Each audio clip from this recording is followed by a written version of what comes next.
Bom dia, meus amigos. Hoje vou passar aqui para vocês uma parte da continuação do vídeo anterior, tá ok? Então, vai ser assim o título: Quando Cristo buscou a sua igreja, tá ok?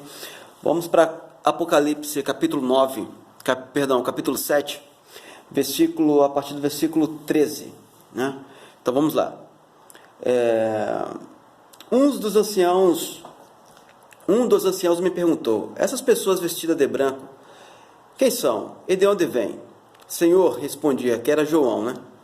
Senhor, respondi, o Senhor é quem sabe. Então ele me disse: essas são as pessoas que vieram da grande perseguição. Elas lavaram suas roupas e as alvejaram no sangue do Cordeiro. Por isso estão diante do trono de Deus, ou seja, são sacerdotes. Tá ok?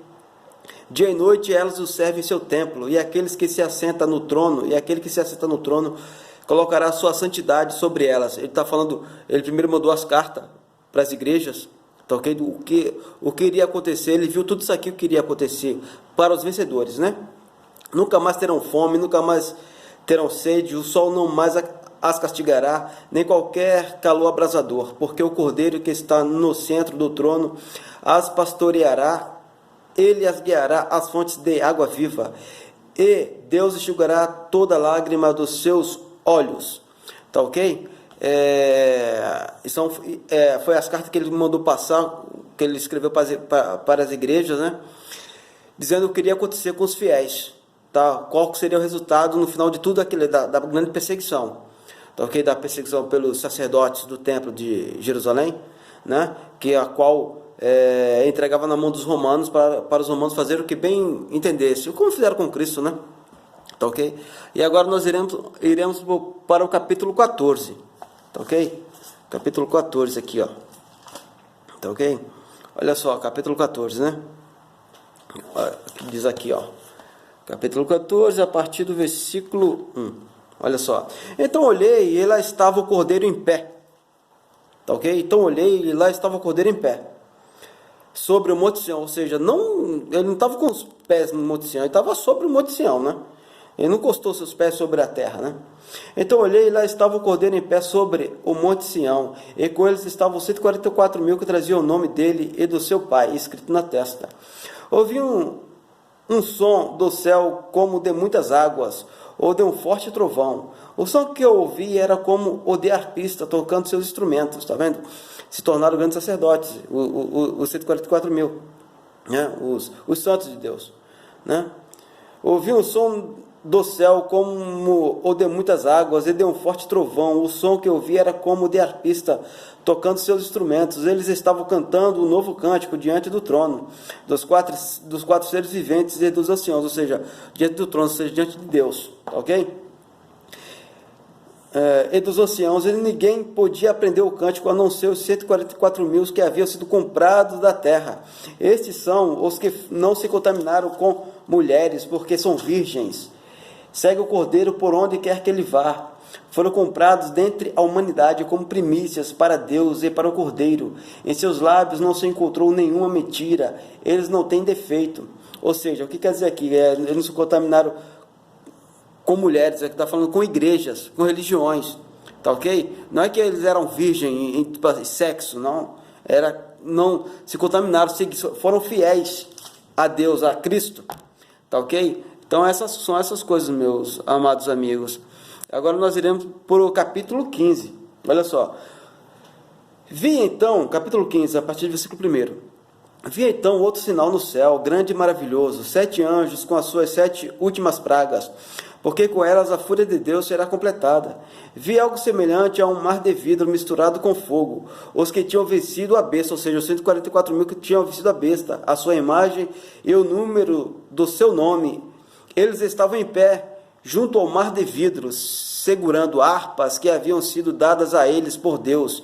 Eles estavam cantando o cântico de Moisés, o servo de Deus, e o cântico do Cordeiro, ou seja,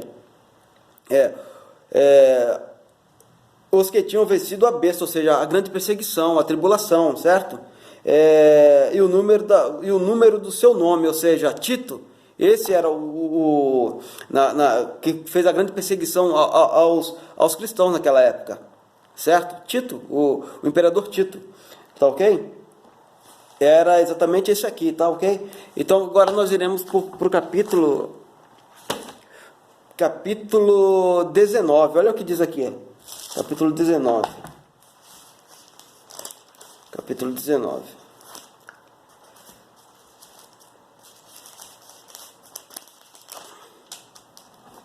Olha, capítulo 19, a partir do versículo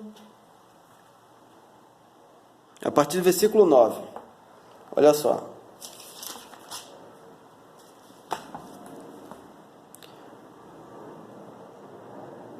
E o anjo me disse: escreva quão felizes são os que foram convidados para a festa do casamento do Cordeiro. E acrescentou: essas palavras de Deus. Essas são as palavras de Deus. Caí aos seus pés para adorá-lo, mas ele me disse: não faça isso, sou servo como você e seus irmãos que têm o testemunho de Yahshua. Adore a Yahweh, porque o testemunho de Yahshua é o espírito de profecia. Quando fala assim, eu escrevo quão felizes são os que foram convidados para a festa do Cordeiro. Tipo assim, aqueles que estavam vivos, aqueles cristãos fiéis a Deus que não tinha sido degolado ou mortos, né, a espada, então que jogado em lanças, eles que estavam vivos, fiéis mesmo, eles foram convidados quando Cristo apareceu, certo? Como está aqui, né?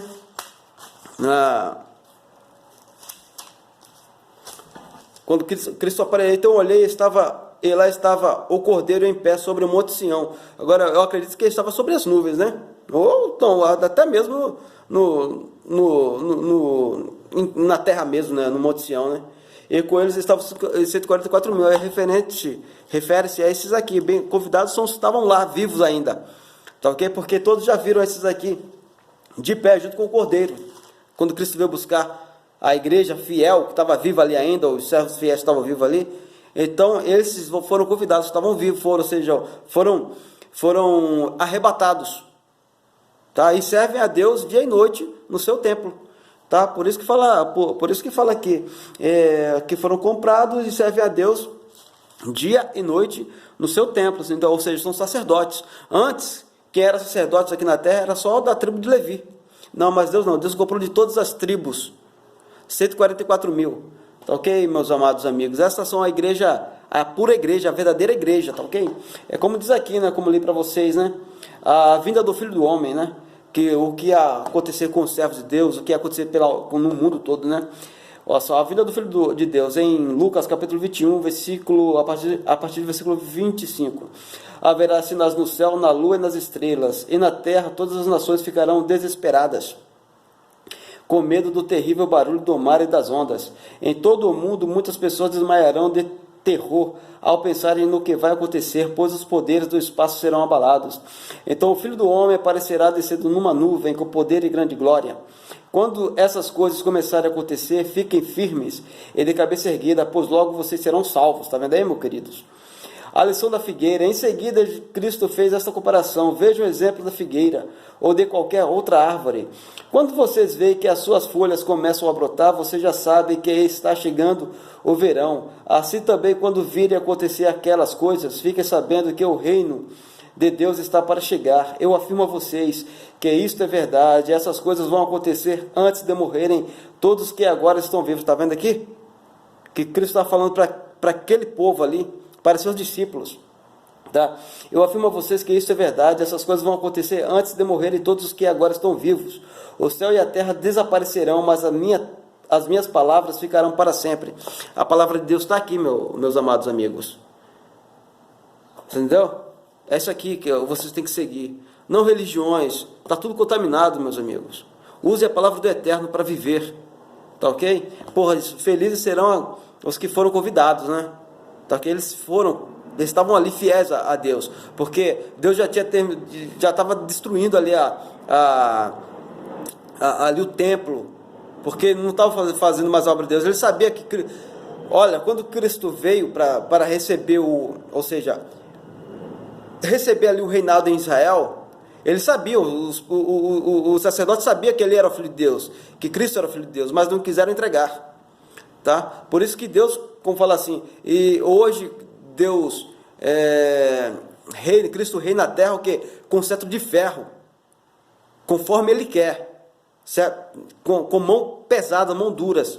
Entendeu, meus amados amigos? Então é isso aí. Fique com a paz do Eterno. Que isto entre no coração de vocês, tá ok? Esta é a verdadeira igreja.